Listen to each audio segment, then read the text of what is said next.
mentioned before, I'm a small YouTuber. I've got ambitions on being much larger, but we just got started, and we recently just hit 100 subscriber milestone. Very excited about that. But if you look at my top performing videos, you'll see that the most views I got out of anything is 299 views, and that happens to be the Bitcoin SV is dead video. And the next one in line has 100 more than 100 less views. So by far and away, this Bitcoin SV video is my top performer, and I owe it all to the BSV Hive. They're so passionate, about Bitcoin SV that they even come to a small channel like mine and let their ire be known in terms of them not letting anybody talk smack about their beloved blockchain and beloved cryptocurrency. So yeah, actually looks like 301 videos. Anyway, you can see for my little small humble channel, Bitcoin SV is my top performer. Now, as I mentioned, the crux of my previous video, and I highly recommend that you go back and watch it. I'll put the link to that down in the description below as well. But basically, was to bring light or shed light to the fact that there is this fork of Bitcoin, which is Bitcoin was forked, and then you had what is now BTC, which is Bitcoin, which the majority of the community agreed that's where they would go. And then there was Bitcoin Cash, which had some differences about block size and things like that. And so moving forward, Craig Wright decided to fork Bitcoin Cash, which was already one branch of the original fork. So now it's the second fork, which is now Bitcoin SV, that claims that's the real Bitcoin SV. And so there's 51% attack, 3 of them actually, which of course, that's bad juju. So the price of Bitcoin SV dropped, and hashing power started to flee Bitcoin SV, right? And so one thing I wanted to bring to your attention as well with this, just to be a little bit thorough, is that if you look at the all-time chart, for Bitcoin SV, you see it starts to pick up steam. And this isn't a price chart, mind you. This is a hash power chart. And at one point, in 2017, it peaked out, and then it sort of dropped down a lot, and then it would pick back up, drop down a lot. In 2020, it seemed to pick back up steam, but as of late, it's just been on a downward trend. And I think that those attacks happened between I think sometime between March and July. And so you could just see that the hash power, it just continues to go down, which means, I'm sure people were getting fed up, about, investing, their dollars, into the mining equipment to, support nodes, or to basically run nodes to support the BSV blockchain. They moved away, because clearly, the number of nodes here is far less than the number of nodes here. So this is likely due to lack of trust, as well as frustration. Now, by way of comparison, if you look at the lifetime hash rate for Bitcoin, proper BTC, the Bitcoin we all know and love, you can see that it's just it's on that upward trajectory. This is mad bullish. There's a few dips, but it stays on the up and up. And another thing to bring to your attention, look at the scale. This is, peaking at between 180 and 200 exabytes. And right now it's somewhere between 140 and 160 exabytes. If we go back to Bitcoin Cash, I'm sorry, not Bitcoin Cash, Bitcoin SV, you'll see that even at its peak, it never got higher than 9 exabytes. Never got higher than 8.5 exabytes.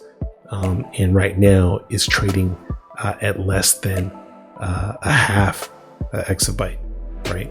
So you're talking about hash power, the number of nodes, the number of nodes or the hash power associated with the amount of nodes running Bitcoin SV is less than a half exabyte, where the real Bitcoin, from my perspective and from most people's perspective, is running at 180 plus exabytes, or somewhere between 140 and 160 right now. So this is a big difference, right? People vote with their dollars, and from a Bitcoin miner's perspective, they vote with their nodes.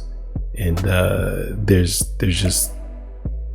just orders of magnitude more nodes, on Bitcoin than there is on Bitcoin SV.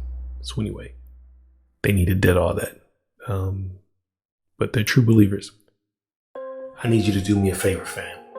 Please click that subscribe button and the like button. It might be a small thing to you, but to us it's huge.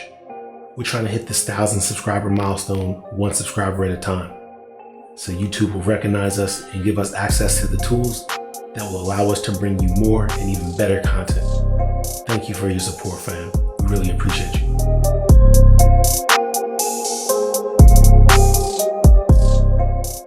So the BSV Hive's argument can kind of be summed up in this comment, on my BSV is dead videos, comment. This comment from Mateus Lopez, and he's responding to Swiss Cottage. He says, look to the BSV technology by what it is: the size of the blocks, the scalability, the low fees, and the developments, the tooling, the apps, the Bitcoin full smart contract capabilities, and data storage on a public blockchain. With all of that, if you still think BSV is a waste of money at these low levels, then you might better review your concept of value.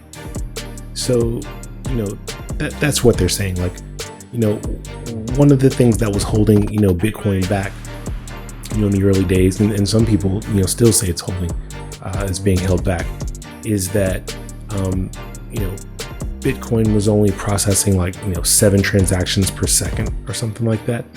And Visa and MasterCard, were processing thousands, if not millions of transactions per second. And so in order for Bitcoin to compete, with that, it needed to, basically fix its scalability problem.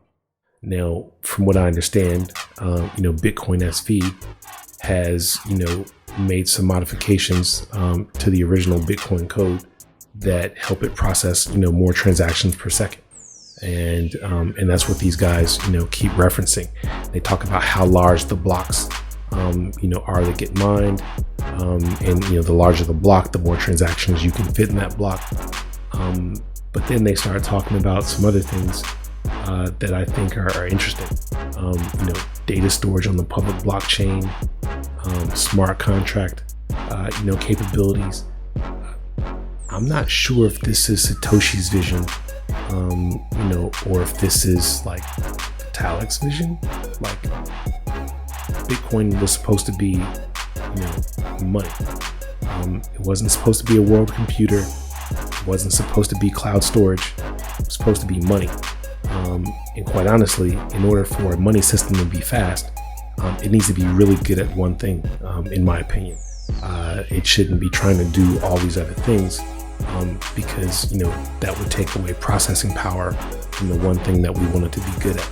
So I'm not sure that, their argument holds water, or at least is intellectually consistent. When I went to the BSV website, I started looking at some of the projects and the people endorsing it. And I came across this Weather SV, and it looks like they're building some kind of weather channel type application on top of the Bitcoin SV blockchain. Again, that's not what Bitcoin, is supposed to be about. That's not Satoshi's vision. Building a weather application has nothing to do with peer-to-peer money. And I always refer back to the Bitcoin white paper. If you want to know what Satoshi's vision is, it's right here in black and white. Bitcoin, a peer-to-peer electronic cash system. Doesn't say anything about supporting weather apps. Doesn't say anything about cloud storage. Doesn't say anything about any of that. No development tools or any of that. It's just a peer-to-peer electronic cash system. That's the vision. Simple, pure, and that's the beauty of it. So, all these other things that starts to get into, pure blockchain, or broader blockchain plays. And again, it's more of Vitalik Buterin's vision of world computer. So I think these guys are a little bit off base with that. That's it for now, fam. But I do think I'm going to have to cover this BSV topic in depth in order to properly deal with the BSV hype. Until I do, I don't think they'll be satisfied. But don't take my word for it, though. Check out the articles that I've included the links for in the description box. Get the facts for yourself. Make up your own mind. Then let me know what you think in the comments. I'll see y'all next time I pull up on the block. Until then, holla.